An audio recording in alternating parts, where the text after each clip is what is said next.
I think for Caleb's growth, this is important. I want to know what you think about where he is now that the rookie season is fully complete. Yeah. And what you want to see going forward from now until the start of the next season. Yeah, I'm totally with your point on that of like, hey, they won a game, right? Like I completely get where you're coming from. My thing is like, I'm just happy it's over. That was I watched the film and I'll do a breakdown this week, but that was the worst. That was the worst football game I think I've ever watched offensively. Every single play you could throw out and no one would miss it except for the tunnel screen to DJ Moore, right? Like that was the only new thing that we saw that was halfway decent was play action away, throw DJ Moore a tunnel screen backside. That hit twice. Wait, worse than the Thursday night game against Seattle? Worse than the Seattle game? What? Sorry, what'd you say? Was it worse than the Seattle game offensively? Yeah. Oh, okay. Dude, what? I just like my perspective on this last game that I just watched on the film was I don't have a really like there's not a play I could point to that I'm like this we were trying to execute something. Like the first snap or second snap of the game, we're running hard play action. DJ Moore's blocking. Like we don't know what we're doing out. It's like it's bad. So to me, I'm like I'm just happy it's over. I'm happy it's over. I think the guys that were left on staff were put in such a bad situation. And then I think, we came out of it like, you come out of it, hey, high effort. Hey, we've just recently made a change. By now, everybody knows they're dead men walking. It was bad. I'm just happy it's over. Where he's at, I think is very clear from a developmental standpoint. It is footwork. We have to hammer his footwork. You've got to tie his feet to his progression. You've got to tie his feet to the routes. And then I really think diving into his week-to-week process is going to be big. Hey, where do we, how are you approaching your week? What are you studying? I think those two things, if he accomplished this offseason, would put him in a really great spot heading into OTAs, and then the little break before camp. I agree with the tunnel screen to DJ Moore working, especially when they opened up with it on one of the first downs. Like that was pleasantly surprising. They did, though, have a new wrinkle in that, I don't know if you want to call it a stack, but it was right side, two receivers and Cole Kmet, I believe. And that seemed to be something that was a little different than what we had seen before. Oh, definitely different formation.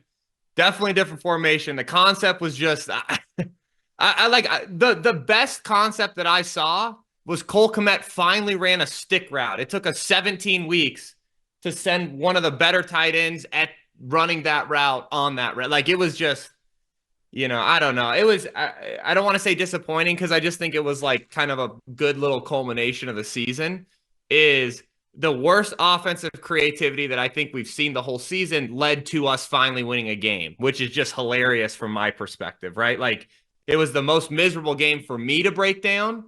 And then it turns out one that we won, right? So maybe complimentary football was the deal this whole time. We just had no idea. So when you look at Caleb Williams' season in its entirety, the final numbers. You've seen every snap. One, did he have a good year? And two, is his arrow still pointed up? Arrow's definitely still up. Did he have a good year in the context of just him? Absolutely. I think he had a good year. I think if you were going to be honest about the question mark to Caleb Williams wasn't really like talent. The question mark was, hey, some of those big plays that you saw him make in college, could he really make that at the NFL level? I think we've seen that in spades. We've seen him be able to run around and make plays. And that was kind of the question mark. Could those plays translate?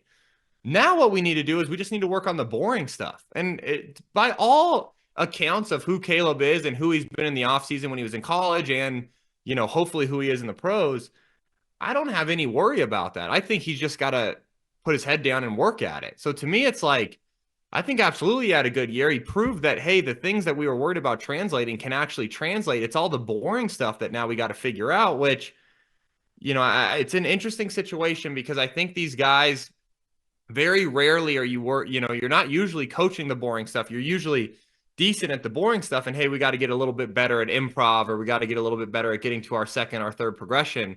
Caleb, it's almost, inverted. It's almost the opposite where it's, hey, improv's great. Now we just got to work at getting the ball out of our hand early on quick game. Hey, identifying pre-snap, where do I want to go with this thing? Which is something that seems way more tackleable, right? Like, I don't know. I just feel, I feel good about it. I think he had a good year, and I do think his arrow still pointed up. I think we just got to separate. Hey, what has he done with the plays that have been called into his headset versus what has he actually been put into a situation to do? And I don't know. I feel great about him going to this offseason. My biggest question mark, like I think everybody's is who do they end up going and getting, right? Because that's going to, I think, play a huge factor in his development. There's something that we've always talked about, especially in the last, I want to say 5 weeks or so in our group threads while watching the games, is the reluctance to take shots downfield. Mm-hmm. And that's something that was really glaring in that Seahawks game.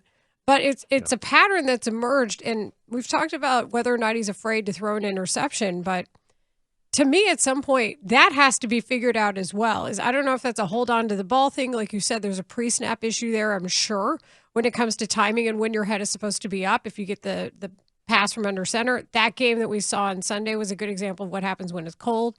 But to me, that's something that I really need to see improve quickly.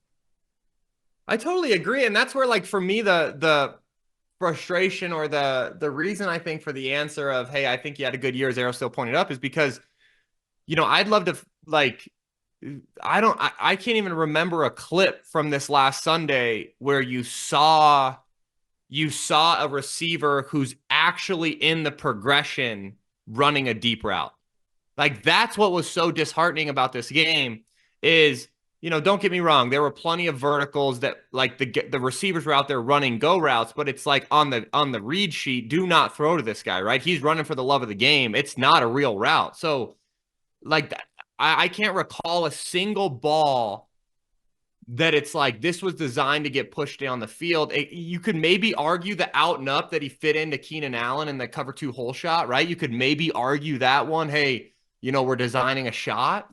Everything else, though, there's just no shot to be thrown. So to me, it's like, I couldn't agree with you more of, man, I want to see him push the ball down the field. That's why for me, it's like, I don't want to say reluctant, but it's like hard for me to say like, oh, it's something that we got to address this offseason because shoot, it's not even called into his headset. So, I do think I really think the one thing that I've noticed as I've like really started to dive into the tape is I do think at times we take for granted, we see a difference in players, right? We always can say like, oh man, our right guard is nowhere near the Lions, or, man, our quarterback isn't as good as. We take for granted how different coaches are. And I think it's like, it's kind of one of those things. Why wouldn't we take it for granted, right? All these guys make a ton of money. You would expect them to be competent. But then what you forget is like, no, there are like coaches out there who, no matter who you give them, their offense is good, right? Like, give them anybody. And I mean, look at Stefanski. I know Cleveland didn't have a great year, but you've given him some bad players over the years, and they consistently have at least a competent offense. So to me, it's like that I think has been the missing piece for the Bears. If you really look back and you go, who have we hired? Who have we ever hired in Chicago where you look at them and you go, year in and year out, their offense has always been competent? I don't know if we've ever hired that or taken a shot on that. And that's where I hope the direction we go. I hope we go the direction of potentially finding an O'Connell or somebody who it's like, no matter who we give them, they're going to be a competent offense. And then you can go try to find the missing players on defense to force some turnovers to really put you in that upper echelon of, oh no, we can actually go win this thing. That's what they thought. Have a quarterback who, Matt Nagy was supposed to be that guy. The Matt Nagy hire was, he's been at the right hand of Andy Reid before. He helped shepherd Patrick Mahomes to this point. Just that was the logic behind Nagy was exactly what you're saying. And that's why the Jets are about to talk to him again, or just have talked to him again.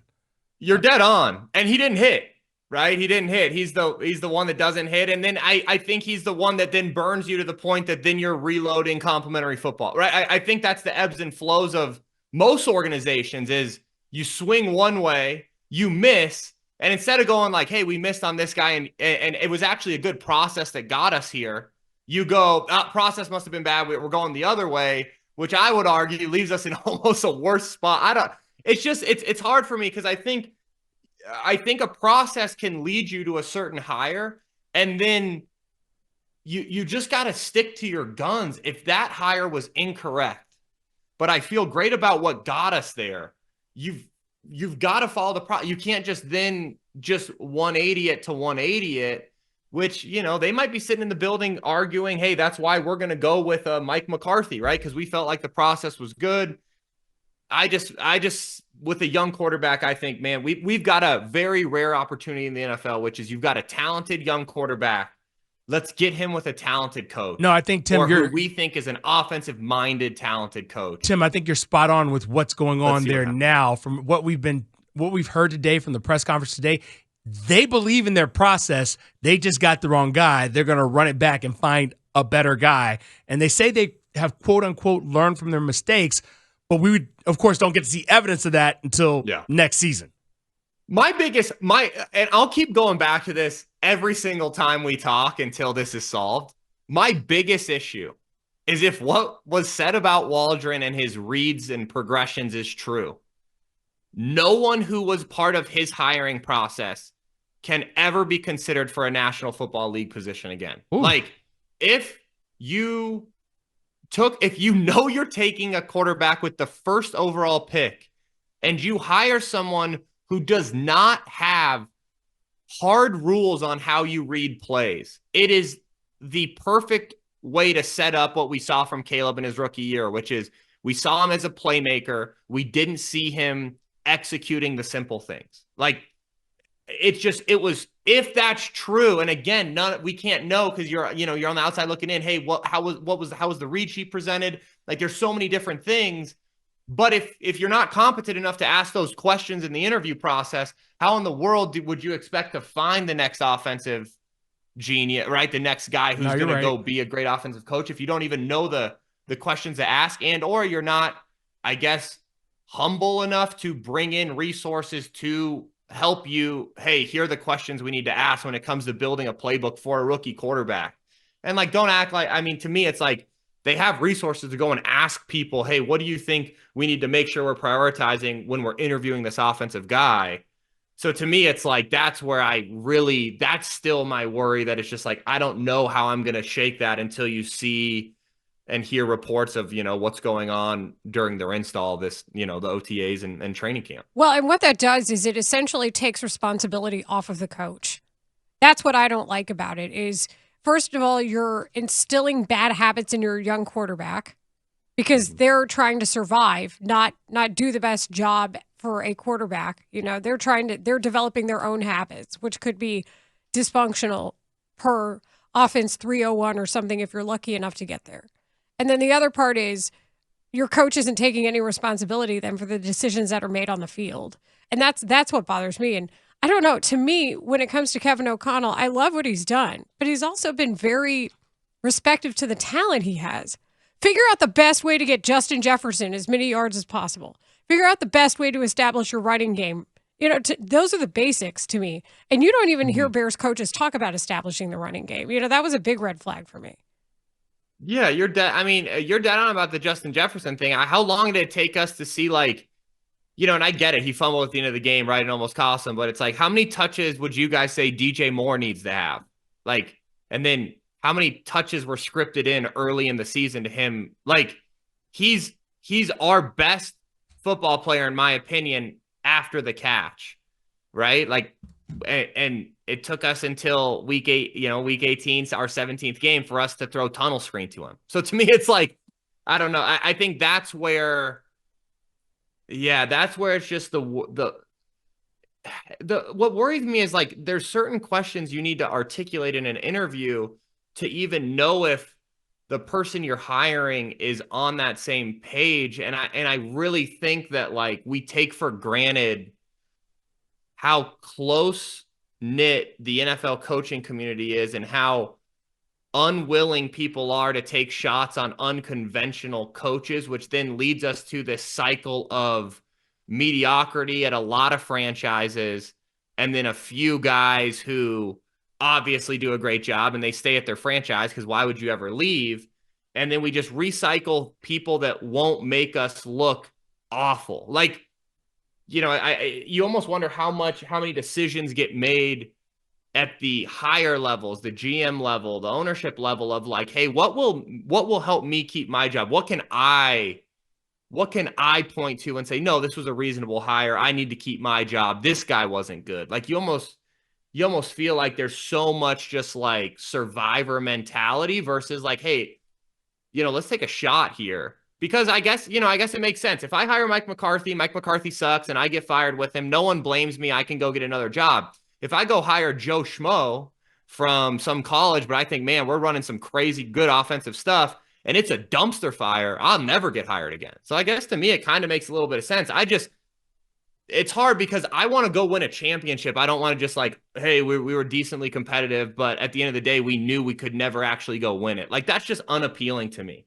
I'd rather be done, right? I'd rather be done every year, week 18, not make the playoffs than hey, we limped into the playoffs, but you know, we're not actually competitive, which is what a lot of teams in the NFL are. And we see it. And to me, it's like, I wonder how much of that is just decision-making made on like, I don't want to look like an idiot, which is sad, but it is what it is.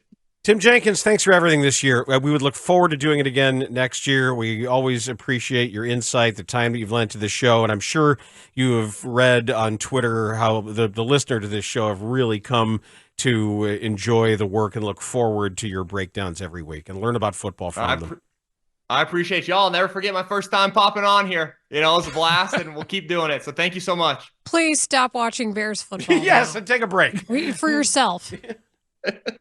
That's Tim.